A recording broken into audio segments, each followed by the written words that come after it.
Ladies and gentlemen, our guest tonight is Peter Joseph of Zeitgeist fame, the creator of the Zeitgeist documentary trilogy, an incredible series that has had a great impact on the world and now spawned the Zeitgeist Movement, which I was honored to be a part of on this past Zeitgeist Day in Baltimore, Maryland, speaking as a libertarian activist. Welcome into the community. And I think it's an incredible thing that this documentary has done, especially the first Zeitgeist of the trilogy.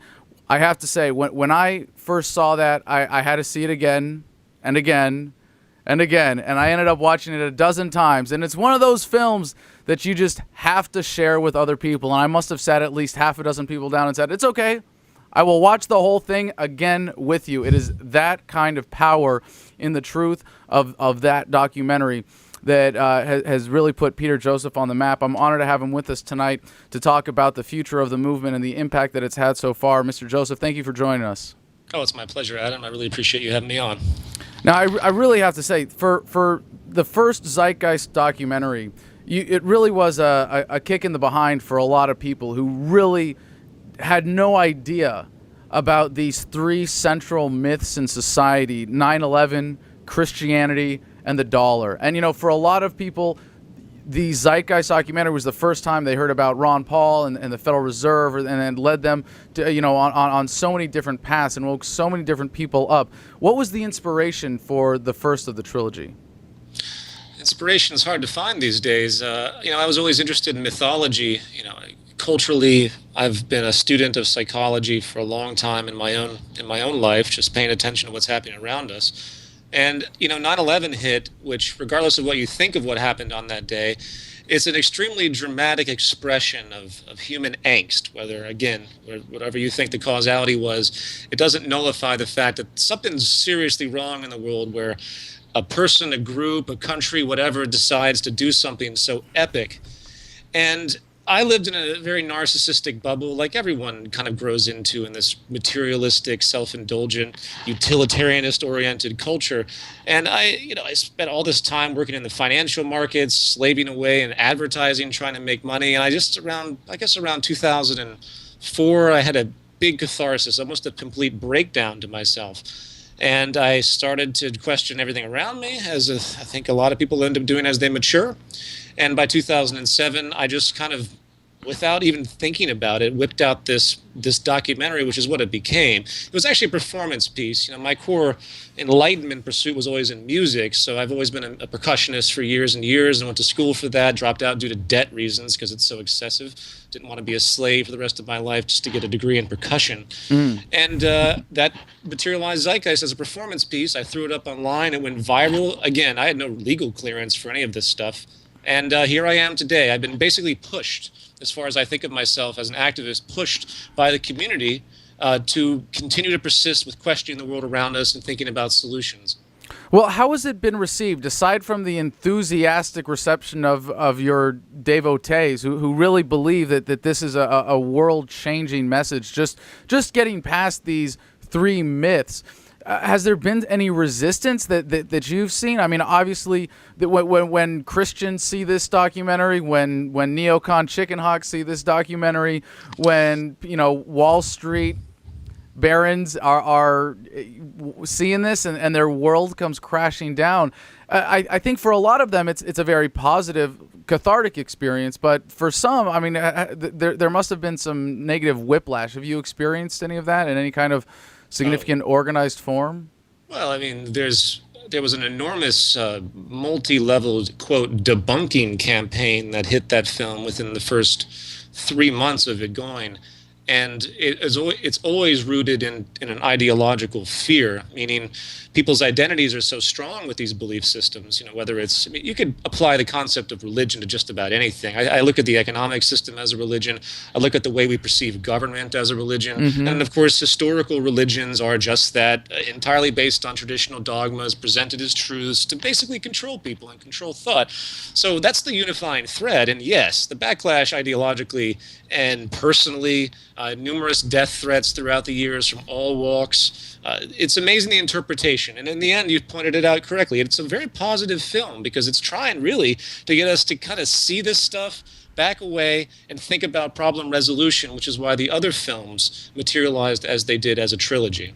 Well, speaking of the other films, it seems like the first one was, hey, let's get on the same page. Let's have a clear understanding of what's going on in the world. What is the nature of society and the social mythologies that lead to all the various exploitations and the problems that we see around us. And the second and the third are distinctly different in, well, I mean, as the titles are, well, addendum and moving forward. But even in addendum, you're already moving forward. Do you see that there was do you see that differentiation as a turning point in your work?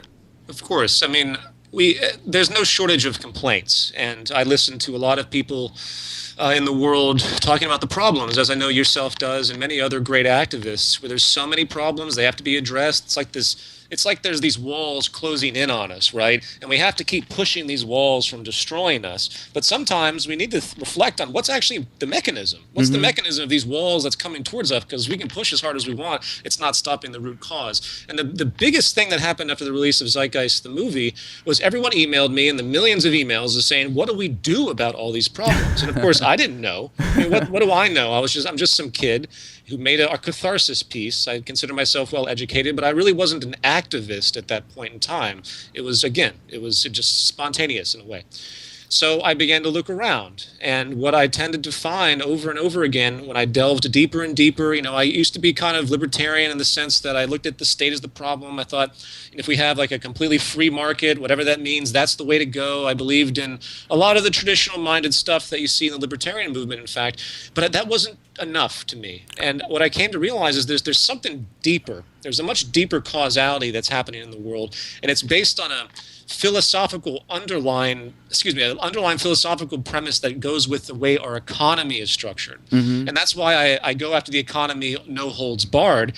Not only the mechanisms of it from the Federal Reserve and the fractional reserve lending system and the slavery of debt and all the government coercion that goes along with the economic system, but the fact that underneath the surface of all of that, there's something even more wrong. And that is the very premise of the way we interact as a society through this competitive utilitarianist, hedonistic, impulsive behavior that is compounding, and in my view, and in this view of the Zeitgeist Movement, is spawning everything that we see that we consider a problem, and we attack the problems, but until we go after this root cause, which is what the Zeitgeist Movement is really trying to do, I don't see much change in the future. Well, one of the things I appreciate especially about your work is the way that it's forward-looking, at least in the second documentaries, in terms of being cognizant of the radical changes that are coming in technology. But I want to go back for a second, if I may, to how you described yourself as a libertarian. I still describe myself as a libertarian, anarcho-capitalist, or voluntarist specifically.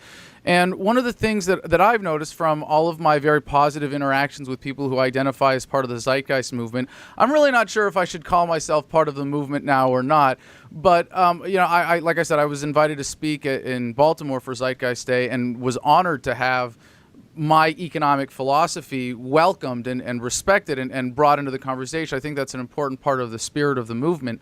But one of the things that I've found is that this concept of voluntarism, that human interaction should be free of force, fraud, and coercion, that human interactions should be voluntary, that no one should ever be empowered or feel that they have the ability or the right to enforce their will on someone else. And in order for that to work, you have to have the basic concept of self-ownership. You have to have a demarcation of what is your property and what isn't. And I'm wondering if when you were a libertarian, if you considered it in those philosophical terms, because a lot of libertarians go, oh, well, I'm anti-war, I'm anti-drug war, I like freedom and economic freedom, I think it works. And I guess that, they check some boxes on the Nolan chart, on the world's smallest political quiz, Diamond, and they go, okay, well, I'm a libertarian.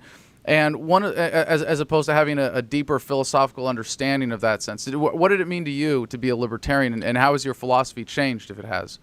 Well, again, this is a process of transition for me. I wouldn't refer to myself as a libertarian today because it's no offense, it's too narrow of a perspective in its pitched, political views. Well, if anything, I would say it's become too broad, right? I mean, there's two.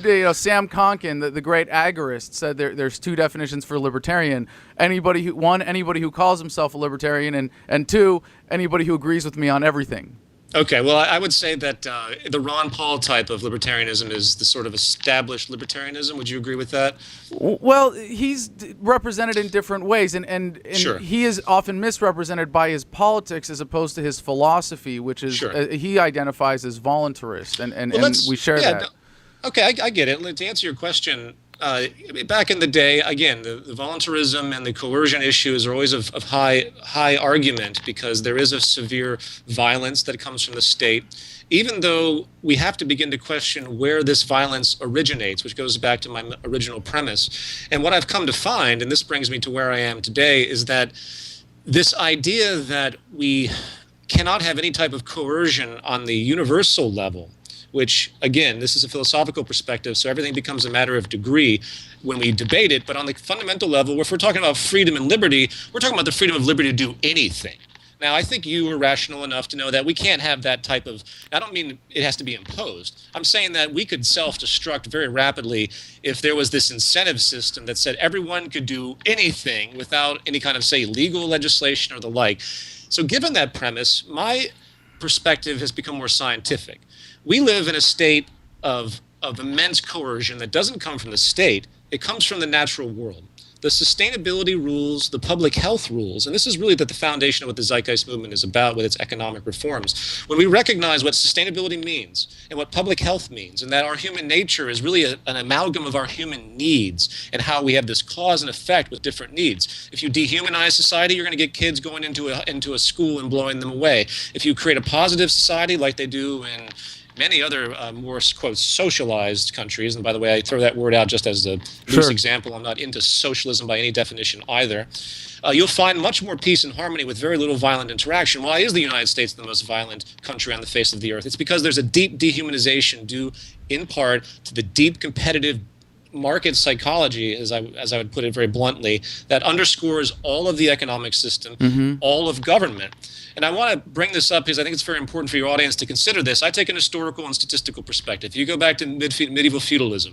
What was medieval feudalism really? It was an agrarian-based social hierarchy. It was all oriented around production, which was centered around agriculture. And with this very firm, nobles, lords, it all went up in this very loose way. After the fall of the Roman Empire, everything was so scattered and ridiculous. These little tribal communities came together and made these rigid rules. And it worked to a very limited degree with, of course, high slavery with the peasants and everything else. Then came mercantilism.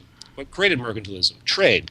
It was a great period. We had the merchants extended. The idea of profit emerged more robustly because instead of the artisan producers making goods and selling them directly in like a local market, they were actually being able to travel more due to the advent of technology, which, by the way, technology is what changes everything. I think we all get that. Are you pointing out the Marxist historical dialectic of technology producing social organization? No, I'm pointing out a very scientific view that technology, and if I can finish my point, that'd be great too, but technology is definitively what has changed everything in our social values from day one, from the Neolithic Revolution.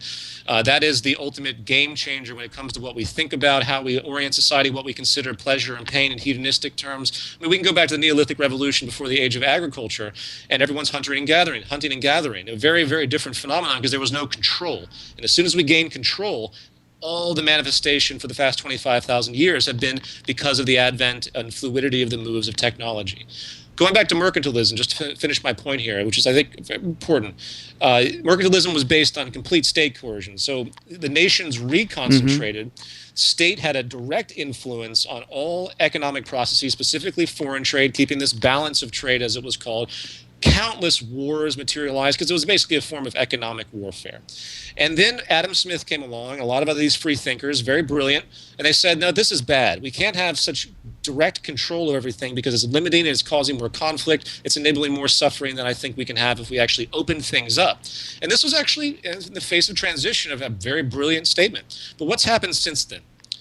Underlying both of these elements, this sort of state power and then this free market power, is the exact same fundamental value system principle of self-preservation through competition, gain at the expense of others. The institutions become completely arbitrary. And what's happened today is a shift. Instead of the state controlling economic manifestations, controlling through its coercion, it's actually the corporate institutions controlling the state. It's actually the market controlling the state. It's the ethic of the market and this freedom of the market, which in true terms, the freedom of the market is the freedom to restrict the freedom of others. that is where we are today. And that's where the Zeitgeist Movement comes in. So to answer your question in whole, libertarianism doesn't go far enough in its traditionally defined terms to assume that there's this, you want to stop voluntarism, you want to stop coercion, you want to have voluntarism, because it's not accounting for the actual historical and statistical culmination of where we are today. And to resolve those issues, you have to get down to the very bottom of the social system and change the whole damn thing. Sure. Well, let me propose a different understanding then, because I think there is a way of seeing this through the philosophical lens of voluntarism, through the free market analysis of voluntary interaction. The simple idea, and I'm sure you've heard this before, that the ideal of capitalism is all interactions are voluntary, and therefore everybody thinks those relations or those transactions are in their best interest, and that's how you maximize human happiness under this theoretical ideal, right? That I would concede is not in and of itself exactly possible, but a kind of ideal to strive for, like a non-violent or a voluntary society. But that when you account for all of the intangibles in the same form, that you're able to actually put a value on the kinds of things that you're talking about in a way that actually enables and empowers the market to provide these things. When the market demands equitable access to resources, as we don't have today under corporatism, because the average human being doesn't understand the relationship between their natural right to have an equitable access to natural resources and a corporation's ability to produce, millions of gallons of oil and gas and use the government to protect itself from liability. But if you add in all of these intangibles and you're able to see those as economic transactions, you're able to actually use these basic concepts, and which I would posit are the result of a scientific methodology analysis of the economy. When you say, like, how do we actually maximize human happiness by eliminating coercion?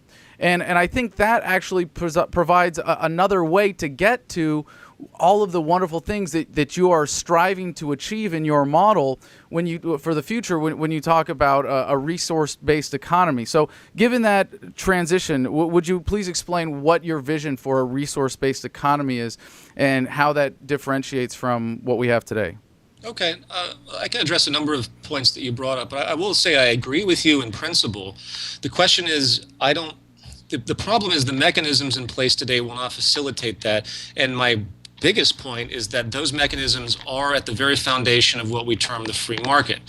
It's built right into the structure, and this is a corruption generating system. And in effect, the coercion you see from the state is at its source the same underlying psychology that fuels the free market. As much as we use that word freedom really doesn't come much into play, because it's actually coercion, and it's actually imposition on all scales. You talked about capitalism. Again, I'm going to answer your question just real quickly. Capitalism as an ideal of something where everyone is doing things voluntary. What voluntary? That's what utilitarianists like Jeremy Bentham talked about at length, where everyone's equal in the system of exchange. But in the system of capitalist ownership, with the ownership of means of production by these absentee owners, in the words of Thorstein Veblen, people that literally do nothing but own everything and keep the fruits of the production made by the workers, that can't possibly manifest into equal liberty for everyone. It's based explicitly on a slavery orientation. In fact, that's where it really evolved from. Sure. Let me just suggest, though, that one of the things that we see, the reason we have this coercion, this institutionalized coercion in government, is because, in a sense, and I think you would agree here, is that the people demand it. That the paradigm, the current zeitgeist says we need this tribalism. We need people who are in charge of society. We need people to stand up and be the tough guy and defend us, and it's okay if it costs us this. And from my perspective, philosophically, what I would say, what we are doing, what people like you and I are doing that is so important together, but specifically in the way that I think the message of voluntarism is bringing about this change, is that it's improving the market by improving the information available. And when you show people, hey, guess what? You shouldn't be demanding violence. Like, you shouldn't be demanding coercion. You shouldn't be demanding a system where you can vote for a politician and then turn your back on the problems and hope that they're going to go away. That's hurting us. That is something that decreases what you actually want to achieve. And when you talk about what's possible with technology, I think it paints a very important picture of what could be possible and shows that in extremely stark contrast to what we're experiencing today. So I'm sorry, I appreciate this back and forth. I think it's really important, but I want to give you a chance to go back and explain your vision for the resource-based economy. Okay. The big fear when you talk about something like a resource-based economy, or really an economy based on calculation, it's an economy based on looking at what's possible and figuring out how to get there. And as I mentioned before, there is a deep coercion in nature, and all of us humans are really completely susceptible and restricted by the laws of nature. And if we want progress, if we want increased public health, if we want more humane behavior in general because of all the problems that are emerging and the repression that's emerging and this tribalism you just mentioned, which is really reinforced. It's not as much that we want it, it's just constantly reinforced. If we want this type of progress, then we're going to have to make some very large changes and take a scientific perspective. In a resource-based economy, the actual decision-making processes will be balanced against a measure that can actually calculate things for the better. Now, what I mean by that is everyone makes decisions in this system in, say, a direct democracy type of way, but it's not a free-for-all mob rule, just as the early constitutionalists realized that free-for-all mob rule was a bad idea then. There has to be a benchmark. And this benchmark is now science, very clearly. It's only been about 400 years we've had science to the effect that we can actually understand what its purpose is, and now it's time we apply it to society. The real foundation of human well-being comes down to a value system that's in line with nature, which we do not have. We have a consumption culture. We have an infinite growth economy. We have a really impulsive, childish type of mentality where we're constantly engaging in acquisition. Corporations have no incentive due to cost and efficiency to preserve the environment. It takes massive legislation to try to get them to do anything sustainable. And even then, the legislation will be bought out eventually by the same corporations because of the government collusion that's inherent to the market economy. With those elements in play, we have to have something else that actually lets us know where we are and the scientific perspective. And this comes down to education. We can create a world without money where we meet a high standard of living today with technology. We can get rid of war, and I don't mean this in some fanciful sense. It's clearly possible when you look at the roots of war. It's not a moral issue either. These are reactionary things happening from a world driven by scarcity and years of fear of each other. If we can get on the same page and realize what we can do with technology, adjust our value system, we can create a world where we are actually free. So all the libertarians that want liberty and freedom, think about this. Imagine how much time we waste in our day jobs that do nothing. I would say that 80% of the jobs in existence right now, like advertising that I tortured myself with, like Wall Street that I tortured myself with. Wall Street, by the way, the most profitable institution on the face of the earth, produces nothing. This is a waste of our lives to actually engage in a labor for income system. And the labor for income system is going to be the first to go, first of all. I'm not talking fancifully, by the way, to the extent that I want this, everyone wants this, so we can just do it. This is a direct move and transition. This is what's happening naturally as we move forward because of mechanization.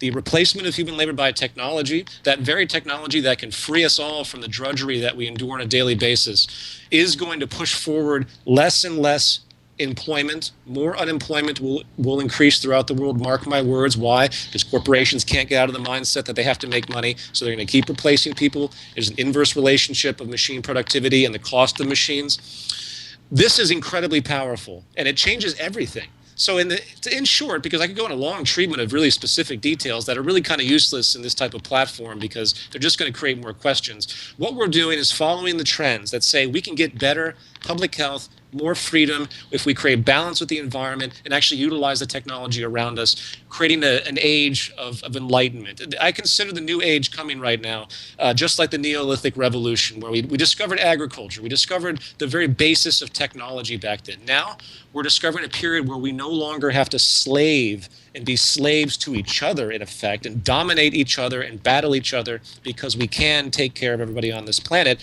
And if we could have a world like that, forget the 50-room mansion with the 2 jets parked in your front lawn. Just imagine the lifestyle you lead, Adam. I'm sure you don't sit around. I'm sure many people that are of your mindset and of my mindset don't think about wanting some huge excess. This is a product of the victimization of culture, and it drives this horrible artificial value system. And it's terrible. We don't have to live like that and be happy. Happiness is not materialism. Happiness is social balance. The true goal of any society's success, is the success of social balance, sustainability, and a measure of happiness. That's what progress is. So this is where we can go if we really completely change the way we're thinking in the box and look at what's possible and start to shed the old archaic traditions and values, including many of these notions that we regard of freedom. Because I want to reiterate one thing. I think that the freedom concept that's been put forward, I used to listen to a lot of people in this type of mindset that are constantly talking about the freedom and liberty, but that's the wrong angle.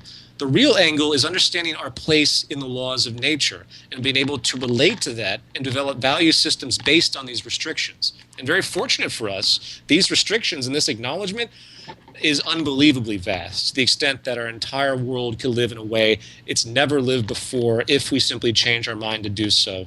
Unbelievable standard of living could be created in peace. I'm certainly glad that someone is looking forward to what we get technologically in the next several decades. And I wish you were here in person and we could interrupt each other a lot more and really have a vibrant back and forth, because I've got so many notes here. We've got so many notes here that I different things that I'd like to address.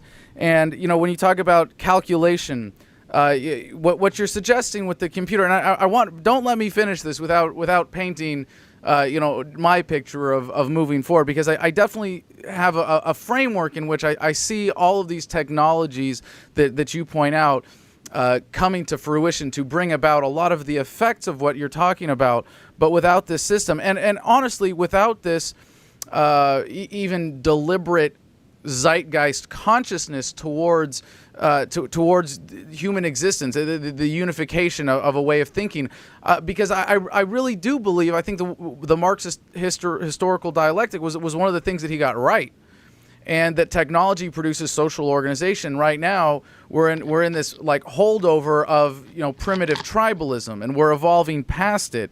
And one of the things that we're coming to realize, in the study of economics and an understanding of, as you pointed out, getting past mercantilism, protectionist market philosophy, is that the price calculation made by millions of individual actors in the market and the system could never be centrally planned. And that's, I think, the main libertarian objection to the specifics of your plan. And for the computer, as applying the scientific method, it still has to have some value input. And if it's going to be enforced, what happens if I disagree with the computer? So if you could answer that shortly, because I have so many other things that you touched on I'd like to respond to. No, absolutely. I can go a little bit longer if you like. The calculation problem put forward by Ludwig von Mises in the early 20th century was a very acute observation. But we have exponentially increased technological computing power that can do the exact same thing. If you were to actually look at the inventory system of modern distribution houses, Amazon.com, and actually go through the sophistication of tracking, look at demand tracking systems that we see, look at all the component factors that come into play with this, it's very, very clear that we could easily do this without price consensus as we know it. Value, as we determine it through money, is completely off base. Value has no relationship in reality to the actual physical resources or their use. So there was a calculation put forward regarding oil a little while back. I'm sorry, I can't remember the numbers, but they actually calculated based on the current reserves that were known of oil, what oil's actual per gallon worth was, and it was up something to the effect of like $1 million a gallon. So we've created an artificial system of value. Let's get that under our belts first. Sure. It works for distribution. Now that's different. Now demand assessment, if someone doesn't get a lot of money for a specific product, then fine, they don't remake that product, but that thing can be assessed in a very different way. You don't have to have money for that. Sure. There was another book that was written about a decade ago that challenged Mises. I can't remember I'm sorry, I can't remember the name of it, but they state very clearly, even back then, before the even more robust exponential increase of artificial intelligence and technology today, that yes, we can calculate. We really can easily calculate. It's going to take a very different system to do so. Sure. I envision an interactive system. I mean, we have the internet. It's a powerful tool. If we look at the physical resources and goods that are produced from those resources as the fundamental driver of human lifestyle well-being and progress, which is basically what it is. I mean, most people wouldn't care about government at all if they simply had their needs met. Unfortunately, the vast majority do not. So the real governmental interaction is the economic process. So if you can create a system of direct democracy where people interact with these systems. Now, let's in the future, for example, a car is not going to be designed by a bunch of people in a room in a corporation with various whims and certain lame statistics Well, about how you, they can influence people to do this and that. A car will be designed in one swoop by a computer based on how technically efficient it can possibly be at that point in time. Now, the individualism, excuse me, wait. that Aren't people. they going to be doing spaceships that way, though? Why are you talking about cars? Sure, I'm just giving an example. Just Okay. giving an example. Example of what production really means. Because on a technical level, we got to get past the materialistic notions. Now, individualism is another thing. You know, I've read Ayn Rand, excuse me, and I know all about the fears of the loss of individualism in a society that tries to work for the betterment of all and actually uses scientific calculation. But these fears are also unwarranted because there's enormous amount of freedom in the designs coming through 3D printing, through modular Yes. robotics. People are not going to be going to stores for a lot of their basic stuff. They're going to be able to make that stuff in their garage. It's going to be built into their homes. People aren't going to be using transport systems to buy goods in a mall. They're going to actually have they're going to have pneumatic tubes, just like you have a postal delivery or you have plumbing in your house to get this stuff. There's such a vast technological possibility that enables freedom and human interaction in a way that bypasses a lot of these fears. I don't even know where to begin. Yeah, no, I agree here that a lot of these elements are going to be bypassed, and I've actually made the case that even libertarianism, as I describe it today, eventually becomes irrelevant. But it's kind of the how we get there, and it's the understanding of it. And I'm not saying that we need to elect a libertarian president or anything like that, but that the empowerment that's coming from the internet today, if you understand government as pathological behavior, that and I think you'd agree there, the institutionalization of coercion, as we say it today, is based on a pathology, either a gross misunderstanding of values or some actual sick desire to do harm to others. Manifest sickness for sure. I agree with Sure. that. It's So, manifest. and one of the responses that you would have to this idea that, your system can't possibly calculate, the spontaneous individual desires is that we get to a point of a post-scarcity economy, that we get to this point of absurd prosperity. And I agree. And I've made the case for anarcho-capitalism from the perspective of, how are you going to convince people that the state is necessary to provide welfare when the average American can work 1 year and support a family at this quality of life for the rest of their lives? And we see just with the exponential growth curves of technology, of computing power, that's right around the corner. I mean, in terms of human history, a matter of decades, literally around the corner. And your answer to this is, well, you'll have this post scarcity economy where everybody can have their individual needs met. Anything that a human being can desire, the computer will be able to provide, right? No. That's totally utopianistic. And this goes back to my original point about balance with the environment. It's going to take a social awareness where people understand their relationship to the planet and they understand that social stability relates to everyone else on the face of the earth. Okay. Therefore, you cannot have the hyper-utilitarianistic, individualistic neuroses, which, by the way, is completely manifest in this world. You go back to the early founding of the United States, it was a very different ethic, very conservative. It was in the early 20th century when all the asshole advertisers got together and decided to change the values and change and make this vain consumption economy. Why? Because they had to have it to keep people employed. So we have to remember that this whole neuroses of wanting anything and everything, and if I can't get my new green-blue Ferrari with the 7-gauge hydraulic, whatever, this is complete sickness in the culture.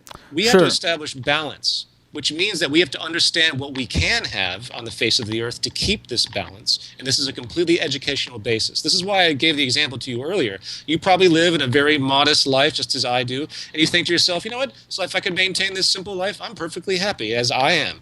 And I don't seek some huge, enormous house or anything. I don't need those values. That's a pain in the ass to me. But people, unfortunately, think that way still. They define their status by it. Sure. So what you've just highlighted is really a sickness in culture.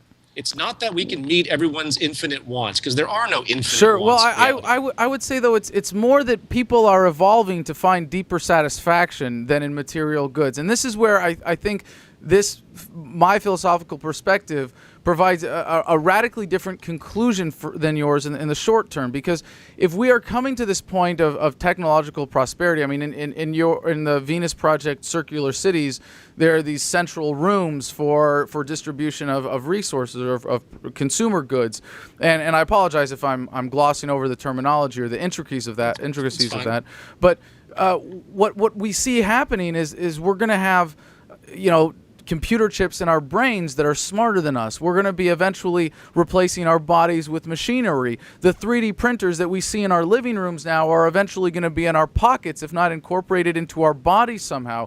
We are literally going to be able to rearrange molecules out of the air to create whatever it is that our minds can come up with.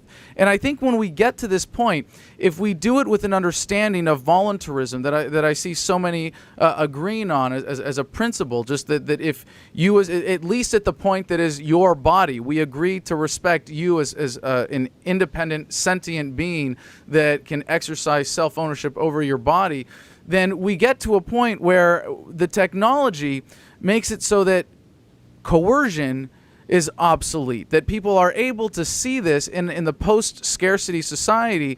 And if you simply acknowledge this fundamental fact that is a libertarian principle, going back to the Lockean concept of property rights, that we should all have equitable access to natural resources, the market that exists in that world, and until you can tell me what you get a guy for Christmas who has a computer chip in his brain that's smarter than you and a 3D printer in his living room that can make anything he can dream of, you have no idea what the economy is going to look like. But it'll have a way to express a preference against behavior that limits access to natural resources, that limits others' shared enjoyment. People will be more valued and supported by others and get all of these intangibles in a voluntary transaction, get the love and appreciation that we want. I mean, that's, I think, the system that comes to replace materialism. And in a way, we see this already. People, I think, are being separated from materialism when they realize that, hey, as an average income American, I can afford, to live in an environment that in many ways is similar to what the richest person on earth can afford. And it really, my life is not, in any immediate physical sense, at least, radically different. So when we get to this post-scarcity point, that then all of those trappings of physical wealth not only become irrelevant but almost silly. Like, why would I print myself a giant home? Why would I, when we're at the point where we're printing rocket ships in our backyards to leave this planet entirely, I think we're going to start to see, really within the next 100 years, the natural ecosystem not as the planet Earth even, but as the universe. And when we get to that point, the only way for people to interact will be based on that intrinsic respect, and we're going to see the shift to the value system that you are advocating for, as well as an attitude towards natural resources that you're advocating for. And we see it through this development of the market through technology. And when we get to that point, the idea of libertarianism or voluntarism becomes a given, and even this becomes irrelevant. But the fundamental difference in our philosophies, when it comes down to it, is very important in the present moment. Because when you say we have to do this, you're advocating for a specific plan. And at least according to voluntarist philosophy, the most important thing we can say in looking forward is, I don't know. I can't predict what the interactions of millions of human beings interacting voluntarily will ever be. But I can see that it's a good thing. I can see that technology is in power, and I can make these predictions. I can have these hopes and dreams.